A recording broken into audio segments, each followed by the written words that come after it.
Hey guys, what's up? It's Joe Raiti from Raiti's Rides, and look, I'm with my very special person, Lori. Hi guys. We are in a 2018 Mustang GT. This is the second V8 car that my wife is getting behind the wheel of. I'm sure you are ready and excited for this little journey that we're going to go on with this little review, and also to get the feedback from Lori, because as we all know, Lori has some really great feedback, different perspective maybe than from mine, but that's what makes the world go round. So Lori, right off the bat, sitting behind the wheel of that car, how do you feel? I think the one thing that comes to mind, the word is comfort. It's comfortable. You know, the seats are comfortable. I'm just relaxed here, which is really nice. And that's what's great about these cars today, is that it used to be where you had to make sacrifices. Yeah. But now you could have it all. I've been in some performance cars where I am not comfortable at all. That is true. And you know, I know a lot of the viewers in your channel are men who are trying to get their wives and their girlfriends to be interested in performance cars, and that's kind of the thing that we remember. Yes. Is it's uncomfortable. Yes. And how are you going to enjoy yourself if your back hurts? Yes, I mean, I don't know. So this is really nice. I love the lumbar support. I like, even though this is the base model, it's a base GT, it has the full powered seat.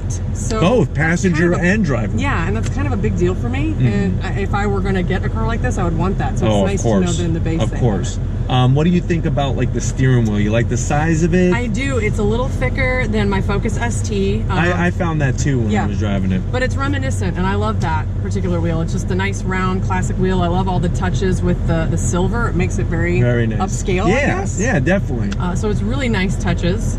The gauge cluster I like a lot.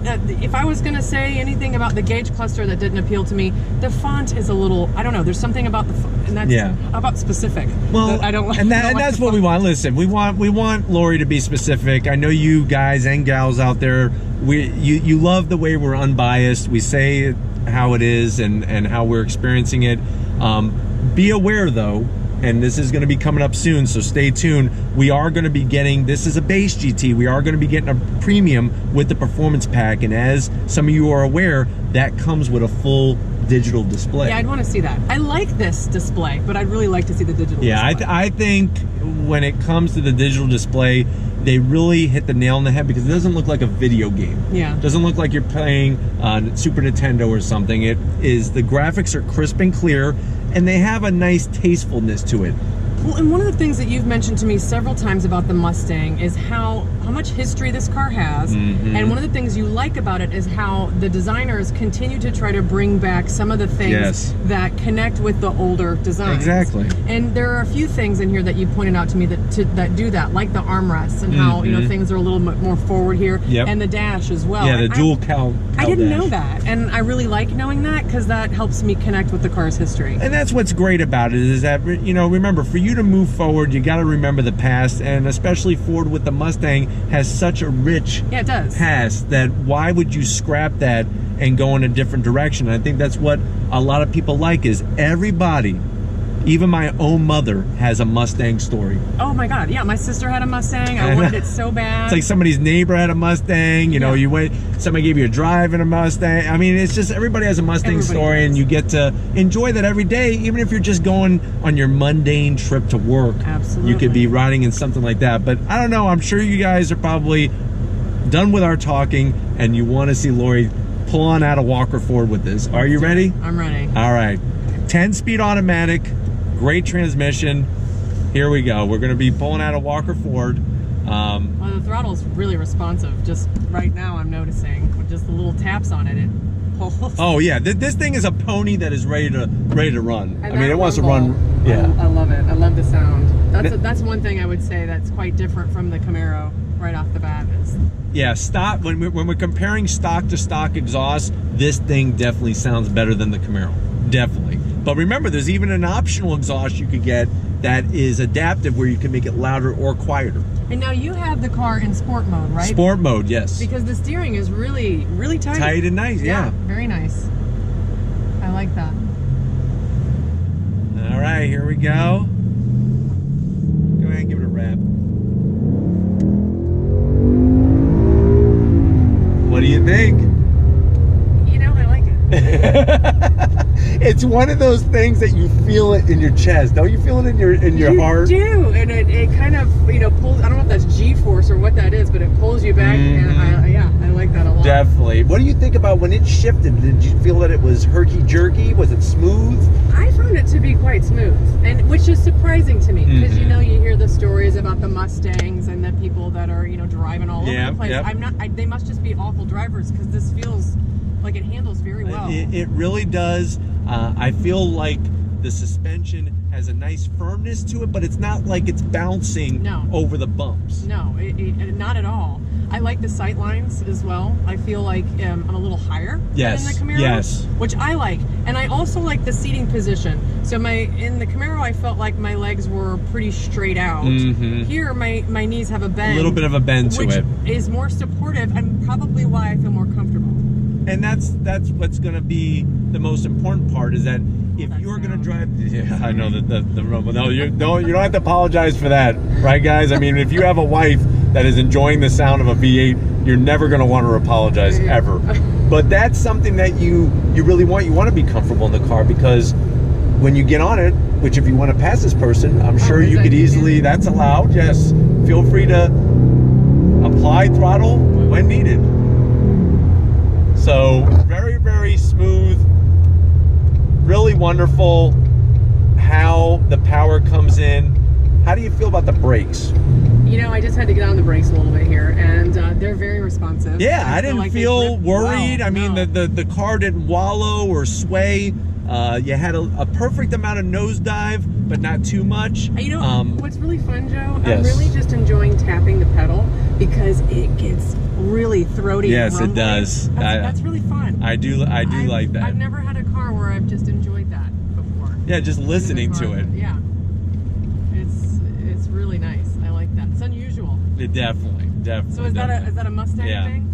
That is a Mustang thing, and with the engine in this car, it's a little different than that Camaro. The Camaro has an old-fashioned pushrod engine. Okay. That's older technology. This has overhead cams, and that's what's going to allow it to have a distinctive sound to it. We're going to get a little bit of space here. That sound. Very nice. What do you think? It's really fun. I feel very in control. I think the police are up there. Oh, we should probably slow down. Yeah, it looks like we're drawing some attention from the local law enforcement. So, go figure. My wife has a very heavy right foot. Well, I think they're there anyway. I don't think they're there. I know, they're not there. This isn't a roadblock just set up for us. There's actually some church traffic that's getting out, and the police there are getting people out. But oh, bummer. You know what? It's a great place just to sit and wait for the traffic to break up because of just how nice everything is in here. Yeah, I do like how responsive the throttle is. I like how responsive the brake is, and I'm just pleasantly surprised at how comfortable it is. And I know I keep coming back to that word, but I guess I just was expecting something uncomfortable. I don't know. You never know with the cars, especially if you've never been in one or been in one lately. You don't know what the changes and how they're going to feel to you, especially coming from a car like a Focus ST. Focus ST is a totally different animal. Well, and I feel like a car like this, it really could be a daily driver. Yeah. And I obviously that's what they're making it for, but it's nice to know that I could drive this to work, be comfortable in it, and have all the performance that I enjoy too. Exactly. So now I see what the big deal is all about. Let me ask you this: when you got on it, did you feel any slip of the tires from the back? It felt like all the power was getting to the ground. It did, which is also surprising because I was a little hesitant to get on it because I don't. You don't know. Not familiar with the rear-wheel drive, how that it's going to handle, but it did not feel any slip at all. Another thing too that I've noticed is it's not really chasing through gears. Right. Even when we're driving, so like it just drops down one, and it seems like it's right in that sweet spot, 24/7 with the gearing. It does feel like that, and even just the light touch of the pedal, you hear that rumble. You want to make a right. I'm really enjoying the sound, and I'm enjoying how responsive it is. For sure. Is it this one or the next one? I think it's the next one. Next one? Yeah. Okay. Let's go one more. One more. One more is not going to hurt anybody. Yeah, it moves through the gears very well. Yeah, and that type of technology that makes the automatic transmission a more viable option, even for somebody that's performance directed. Right. You know, you're gonna get really fast, crisp shifts, and the power is always gonna be where you want it. Yeah, I don't see, if you were looking for a performance car and you needed something that was going to be comfortable, you know, maybe you have people that, you know, obviously need the little ones for the back seat. For sure, it's not yeah. huge, but there is enough room back there. I don't see why you wouldn't consider this as an option. I mean, it's something that anybody, I mean, could really, and it's at a price where people can afford it. Yeah.